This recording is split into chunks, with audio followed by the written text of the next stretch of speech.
Well, here we go. We are going to do a tuner test. I have 30 rounds here. These are all loaded at 57.4 grains. It's a little hotter than I really want it to be honest. I think these are probably going to shoot somewhere in the 2950 range, 2960. It's about 30 feet faster than they really should be, but we're going to see if we can tune it in with this ammo. Reason being, this is the same load that I'm shooting out of my other gun or other barrel. And so I like to see how well one load from one, which is a proven barrel, it's the one that's probably going to Southwest Nationals. I want to see how well we can make it work in a second barrel right now. So we're going to have some fun. The gun has been shot. It's broken, heated up and fouled out. And let me just get on target here. This video brought to you by Bullet Central.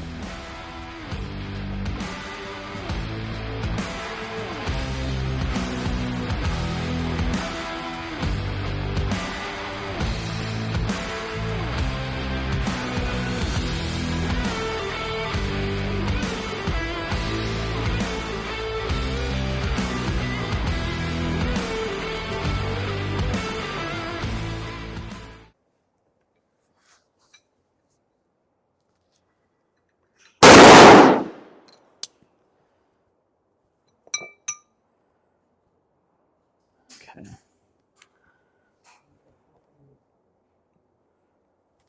So we should be good to go right there. Make sure everybody can see what's going on. So we are on tuner setting 0, and we're going to do 10. So we're going to do 3 shots, and then we're going to turn the tuner, and we're going to go and go. Now this is not the only test that I run with a tuner. This is a test that you can do. It is not the only test. I also do almost like a ladder test with the tuner, but that's different, and you really need an electronic target to do it, and I typically only do that one at a distance. But since I've got the gun and I've got the ammo, we're going to see what this can do. So here we go.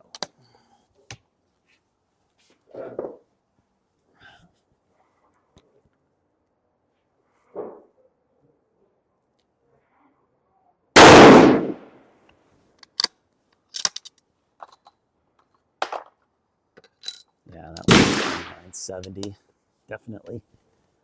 Definitely higher than I wanted to.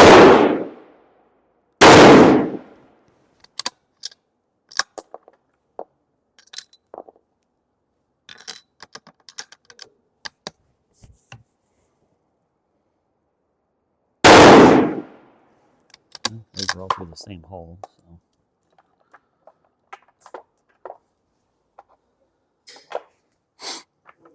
Okay. We're going to be moving 10 numbers at a time. And that's going to be almost 2 full rotations on the tuner. So it'll be interesting to see what we get out of it. Sometimes I'll do 5, sometimes I do 10. Today, I'm just in the mood to do 10.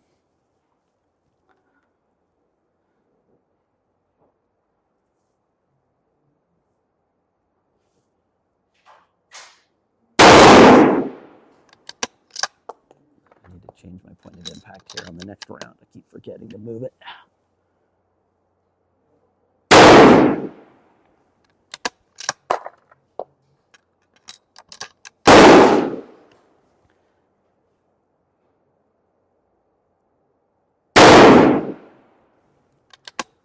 Well, that's interesting. So it automatically opened up. So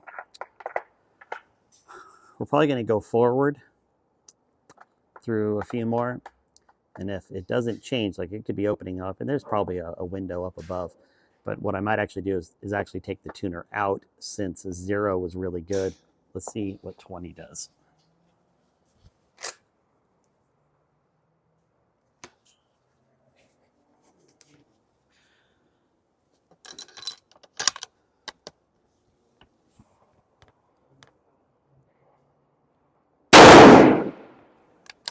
Oh, I forgot to move my scope again.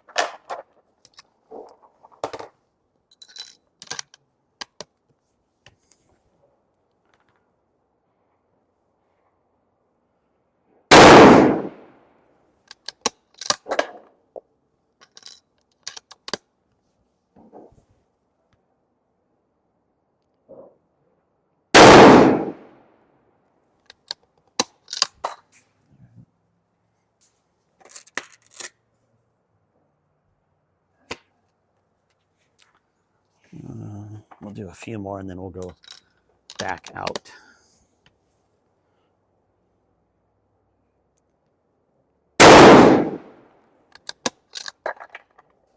At this point, I'm just going to leave my point of aim or point of impact where it is.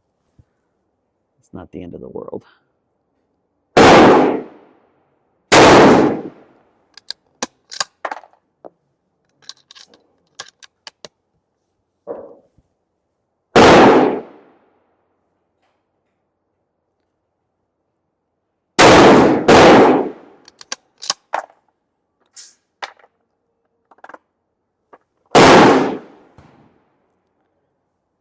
It's kind of all over the place. So here's what we're going to do. We're actually going to move it back to 0.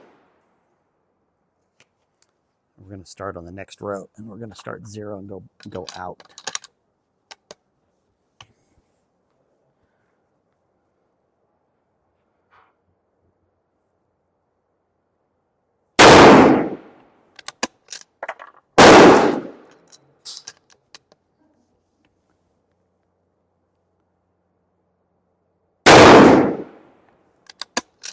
It's definitely repeating.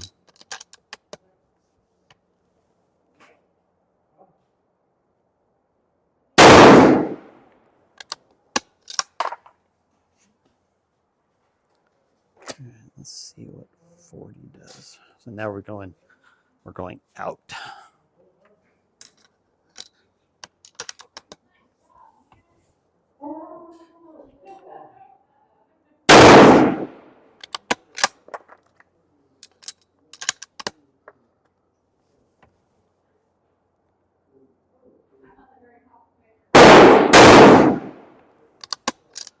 Definitely better.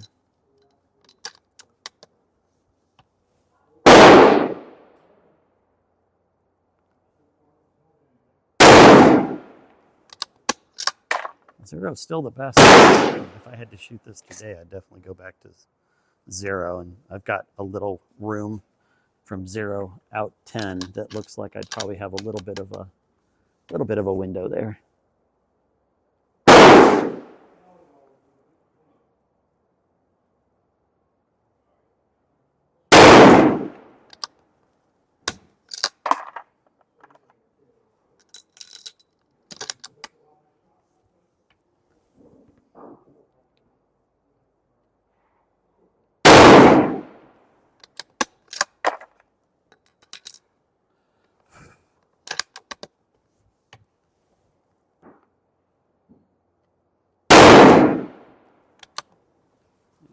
Opening up and I'm getting some pressure. Not pressure, but I'm getting some little bit of clicking. 9 more to go here.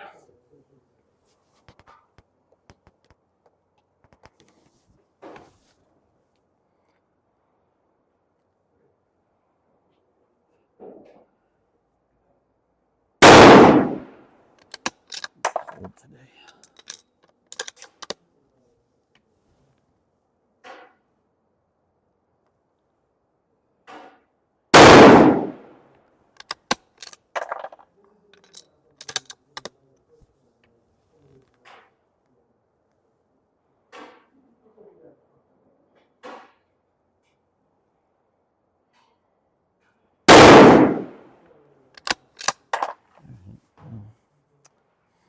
I want to see something. I'm going to go back up. That was 20 out. I want to see if something was wrong because I noticed something looked a little, it's not as tight as I'd normally keep it on my front bag there.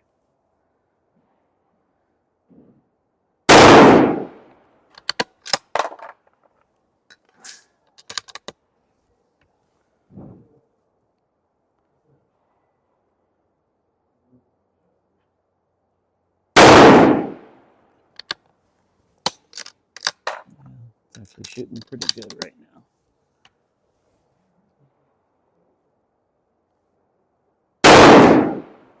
What's up for that?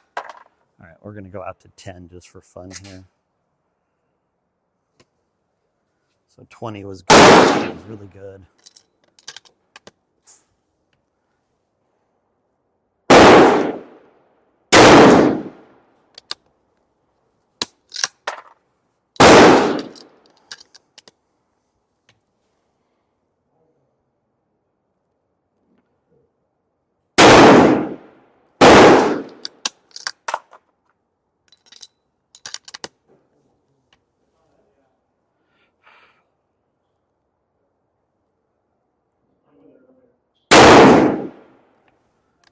Yeah, so I kind of actually like that 20 out to 20 out to 10 range. You'll see it on target here when I show it in a little bit, but well, that's it. That's all we got at the range today. Just a simple test, and we'll go back and kind of talk through it, but it looks like we had 30 shots, SD of I think, so an SD of 5.8 and an ES of 21 over 30 shots. So it's definitely stable ammo, and I think I'm feeling a little better about that speed range once I had it in kind of that tune. So anyway, we're waiting for the timer to go off. We'll go get our target, and we'll head back to the shop. This is what the target looks like, and hopefully this makes a little bit more sense. Let me zoom in just a little bit more for you there. So here is the first. This is tuner setting 0. Then we went out to 10, 20, 30. Also, just note that my average was 29.58. My ES was 21 on all 30 shots, and my SD was 5.8. So that tells me, like, obviously the load was working fine. There wasn't any like major irregularity in how the load was shooting. But if you look here, it was tuned great at 0, and then it just kind of opened up. Like, this is, I mean, like, you can almost start working with, you know, a clover leaf, but like, to be honest, this kind of window, if I was using this load, would not be acceptable. So then I said, okay, I'm going to go back to 0. So I spun the tuner back out to 0, and then you can see it just perfectly repeated itself here. And I you know, I think that just illustrates the point that there is an effect that is happening here. I come back to 0, and then I went -10, which kind of was a little funky. I don't know why, but then I realized that that my front rest was a little bit loose on the ears, and here's why. It's sort of a secondary thing that's happening, is that there's a new rules change for 2024, which states that the stock can only touch deformable sand. So no more Delrin, no magnets, no, you know, Velcro. It can't ride on anything except for deformable sand. And to be honest, the Neo X, it has these like L-shaped bags, but the stock, it tends to shift the sand in here. And so I had to actually cut my bags and make new bags for the sides.